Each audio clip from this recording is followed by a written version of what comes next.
Hello and welcome back to another video. In this episode I'm doing a solo dive at one of my favourite local spots. It's a good one, so stick around. Recently we've been having some of the best conditions we've had in a really long time. This winter's been pretty bad for us. It's been a lot of swell and that coming through. You get the odd good day but you're usually working on it. However, this past week's been absolutely brilliant. We're starting off this episode on a bit of a bittersweet note. There's some rubbish around and these little eddies that had been created, a lot of washed up stuff.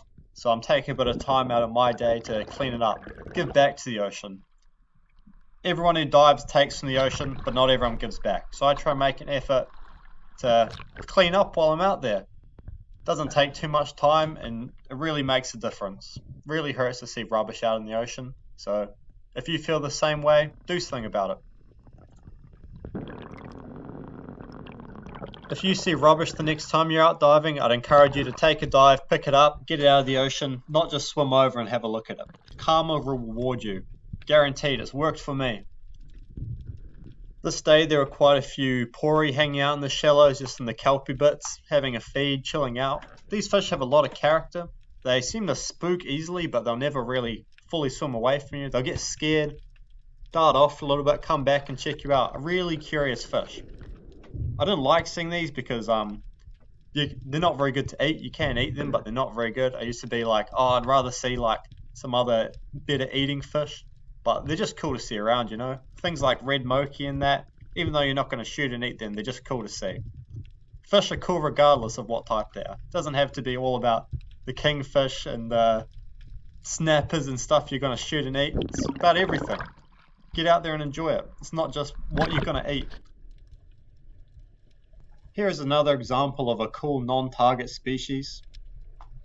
I encourage everyone to take time just to notice some of the little things. It's not all about hunting and killing stuff. There's so much out there if you just take some time to have a look and appreciate it. Had to give this one a little pat as well, you know, show a bit of love to the old starfish. Not conventionally cute, but I think they're cool.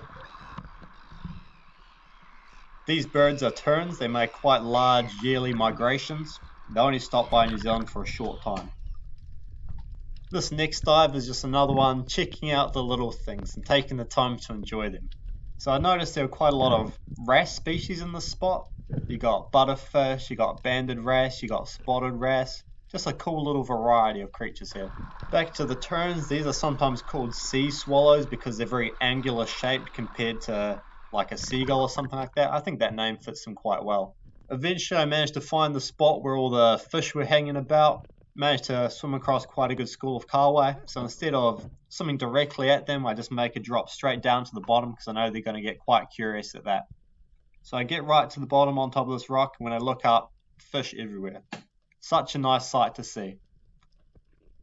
As I'll say, sometimes I'm not usually too fussed about shooting kahawai.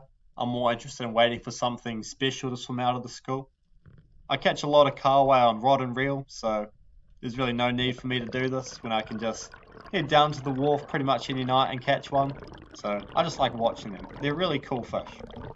It's great to see numbers of fish like this, regardless of the species. I ended up making a couple drops into the school, just down there enjoying it, not planning on shooting them. For me, the main drive for spearfishing is the enjoyment. There's also getting food, that's a big part of it for me, but what really gets me out there is stuff like this, just seeing all the fish around, enjoying it, being one with nature, not a passive observer, but being really involved with it. But I'll tell you right now, the footage never does this kind of stuff justice. To see a school of fish like this with your own eyes, next level. I mean, the footage is cool, don't get me wrong, but I would encourage you to get out there and see the stuff with your own eyes if you haven't already. Buy some dive gear, go diving, you have a great time. It's moments like this that give you a realization for how precious what we have is and how much is at stake. So it really encourages me to make videos like this and try and inspire people to see the value in it as I do. Also managed to come across a nice school of Trevally. These weren't big ones, they probably would have been legal, but when I go after fish, I go after the good fish, you know. I love hunting trevs, but big trevs especially. Things like these, I'll just let them swim by. However, I'm looking past the school, seeing if there's anything bigger, but it's mostly just these little school fish. However, just awesome to see, once again. And these ones got real close to me. The Kahawai were keeping their distance pretty well, but these ones, no worries at all. Except for there, they spooked for whatever reason. They just swam off in a direction, so I had a look, see if there's anything scaring them, maybe a kingfish or a shark or something, but then they come back around and eventually end up spooking off again. In spite of the fact that I dive all throughout winter, I myself don't deal with the cold very well. I get really cold really quickly. It's because I have not much body fat. So I decided to get out, do a couple push-ups on the rocks to warm up, and eat some kinners for breakfast. Anyway, it's nice to take a little bit of time out of the dive just to, I don't know, sit on the rock. You know, breathe through your nose, get your sinuses clear if you're a bit stuffed up and all that. And yeah, warm up primarily, that's why I was doing it. Here we got a kinner, reasonably nice one, nothing amazing, but good breakfast, free breakfast. Decided to climb up a couple of the rocks, kind of get a good scenic overview of the area. Really cool spot. And it's nice because this is really close to where I live. This wouldn't be a 5-minute drive, but probably a 20-minute swim from the beach. But yeah, only a 5-minute drive really, super close. And yeah, that's what you get living in the Coromandel. You can just get to spots like this, no worries. That's why I moved here. I used to live in Auckland, but I moved here so I could do this. So I make the most of it. Straight into the water and basically on top of a cray spot, saw this rock, knew there'd be some under it. So I had a look, see if there are any good ones. When I go diving, I don't take a measure with me, because if something's borderline, I'm not going to shoot it, not going to grab it, I'm just going to leave it. So there are a couple reasonable ones in here, but I decided to leave them this day, get a bit of footage in that. And yeah, just cool to see this many crayfish. It was a day of abundance. Crayfish are pretty residential, so you got to go easy on them, because if you go hard you can really wipe them out of an entire area. I prefer just looking at them for the most part anyway. I saw this one fish from the surface in a crevice that really stood out to me by its quite large wavy pectoral fins. It just stood out, didn't look like it belonged there. And it turned out to be a butterfly perch. Generally you're going to see these in quite deep water where there's current hitting structure. You find them in places where you find pink mau and stuff like that. Never seen one in water this shallow coastally, so it was pretty interesting. However, this one did seem to be either sick or injured. There was definitely something up with it. So I imagine it came into the shallow, calm waters to kind of chill out and regain its strength. Very cool fish anyway. In this clip, I make it to the bottom and see some kahawai swimming away from me, so I put my head down, bang on the rocks a little bit, act disinterested but make a bit of noise, and sure enough, when I look up, the whole school's coming back to check me out. The key is with disinterested fish, you got to make them interested somehow. And you're not going to make them interested by looking at them, swimming at them. You got to ignore them, like girls. The less attention you pay to them, the more interested they are. I'm not entirely sure what factors were at play this day, but there were just kahawai everywhere. Every 5 or 10 minutes you'd swim across a really nice school of them. And here I managed to find an area where there were heaps of them parked up. Just shallow, foul ground. Nothing particularly interesting structure-wise, but it was just holding fish, man. Heaps of fish. Really cool spot. I've been here a couple of times and it seems to be the same. It seems to be like a resting area.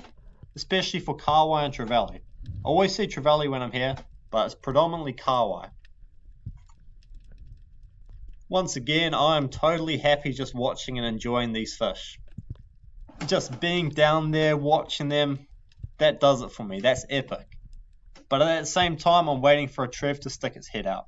Waiting for a good Trev to swim by. There are a couple around here, but on the smaller side. I'm going to stick out for a good one, because I know if I shoot a little one, it's going to scare all the good ones off. In spearfishing, if you want to shoot a really good fish, you got to let some okay ones go. You got to be picky if you want to come away with something you can be really proud of. You can't just shoot anything. Here I'm swimming over the surface, over the shallow foul ground where the kahawai hang out, and as I'm moving my way along I can see quite a few nice trevallies coming through. So I get my eye on one eventually, line him up from the surface, take a really long shot at him but manage to make it connect. And this was the fish I was sticking out for. This is why I passed up on all the kahawai, all the smaller trevallies, so I could get this one. And man, that makes it so much better. One of the best ways to attract fish is shoot a fish and have it struggle. that really brings other fish in, but they're also going to be clued into what you're doing. So they're not going to be interested for too long, but they'll come and have a look. And in typical Trevally fashion, after shooting this relatively small one, not small, but relative to the ones that come and check me out, then all the big boys show themselves. The same scenario happened when I shot the big Trevally 2 episodes back. I shot him, and then the real big ones swam straight up to me, no worries, almost as if they knew that I wasn't able to shoot them. So they show themselves, have a look at me, taunt me a little bit, you know. And yeah, just cool to see anyway. I would have had a crack at one if I had the opportunity, but they didn't give it to me today. These big ones came, had a look, learnt from their friend's mistake, and kept their distance thereafter. Recently, Trevally have been my favourite fish to target. Shooting a Trevally to me just feels so good.